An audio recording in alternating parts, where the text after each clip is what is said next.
Ulan dito. Super lakas. So, wala kaming magawa kundi. Taran! Look!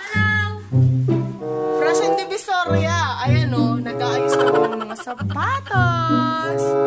Ayan. Baka sakaling may magkasya sa inyo. Kaso lang yung mga sizes namin dito is, panggulayat. So, ayan, busy si Prince sa pag-aayos at pagpapares ng mga sapatos. So, pasensya na kayo sa, paligid. Ayan. Madilim ang paligid. Parang spolaryo.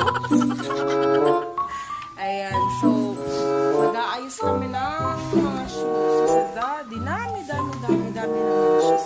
So, ayan. Bodega! Tanana! Diyan na naman yung mga kakosa ko. Ayan. So, operation ayos ng mga sapatos. Ay! Busy ka, Prince? Yes, madam. Pasensya na kayo sa aming bahay. Hindi pa po natapos. So, ngayon mga besh, unahin natin yung pag-aayos ng mga Shoes. rubber shoes like that. Ayan. Kulang po po. So, nagmas ako kasi medyo makati na yung aking lalamunan. Gawa ng mga friends natin ng mga alikabok here. So, ayan. Mukhang mga hopeless sila kung paano sisimulan yung pag-aayos ng buong ito! We black people of the Philippines. Bala ko namin mag-display ng mga sapatos sa labas. Ukay-ukay, fresh and Divisoria lang. Hula hoop? Sige, try.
Okay.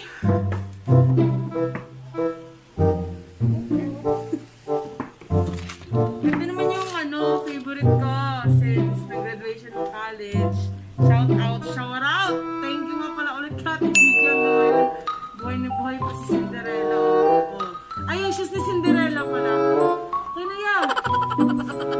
Ito naman yung sandals, favorite ko na siya ngayon. Courtesy ulit ni Ate Gigi. Thank you so much for this. Pwede ko siyang isanda. Ayan. Makinang-kinang. Kung gusto niyo hiramin, punta lang kayo dito. Tapos nakas ka siya sa inyong size ko. Ay, nakita ko ulit yung Converse ko. Ayan o. So, pwede kong pagbigyan nito. Ayan. Naalala ko lang yung yung Chuck Taylor na ganitong puti na binili ng papa ko dati. As in, 2 years ko siyang ginamit. Tapos, kasi ginagamit ko yung pang-uniform dati nung intern ako. As in, dahil paborito ko siya. Nilagyan ko ng, nilagyan ko siya ng chlorine. Tapos, napunit, nasira. Pero sinusuot ko pa rin siya. Tapos, ito yung pinalit ko. Ayan. Pwede ko pa din siyang gamitin. Pero ibibigay ko na kung kanino. Pag-iisipan ko pa kung kanino ko siya ibibigay. Original Designer din to. Ayan. Converse. Ayan. Yan, yung sa soul. Sa soul. Sa kabila. Sa loob. Itong ano niya na lang, dila-dila niya lang pakita niya. Ayan. Ano size niyan?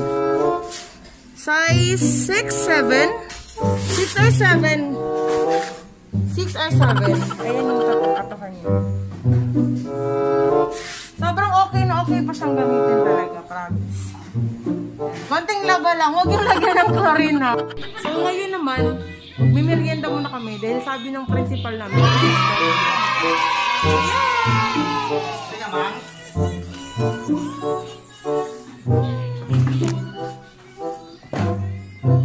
Spaghetti, beyond, at saka umay.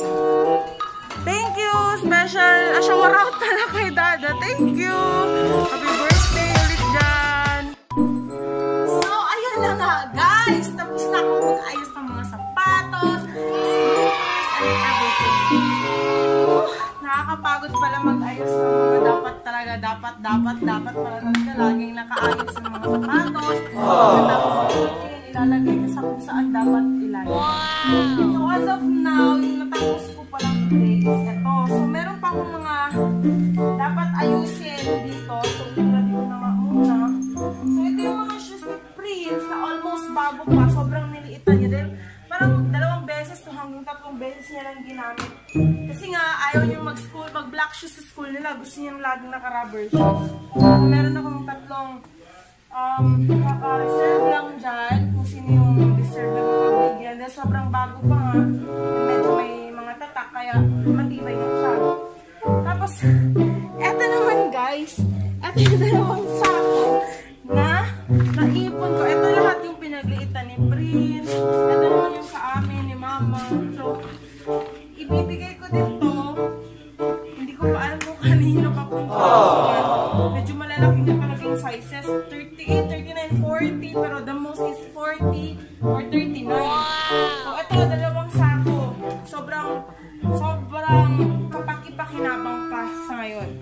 So, ito na yung mga natabi kong basura. So, pasensya na guys. Sobrang, alam nyo, nakacentralize itong bodega namin. Ayan. So, sa ngayon, sana nag-enjoy kayo. At sana nag-enjoy kayo sa mga basurang nakita nyo, no? So, don't forget to like and subscribe in my YouTube channel.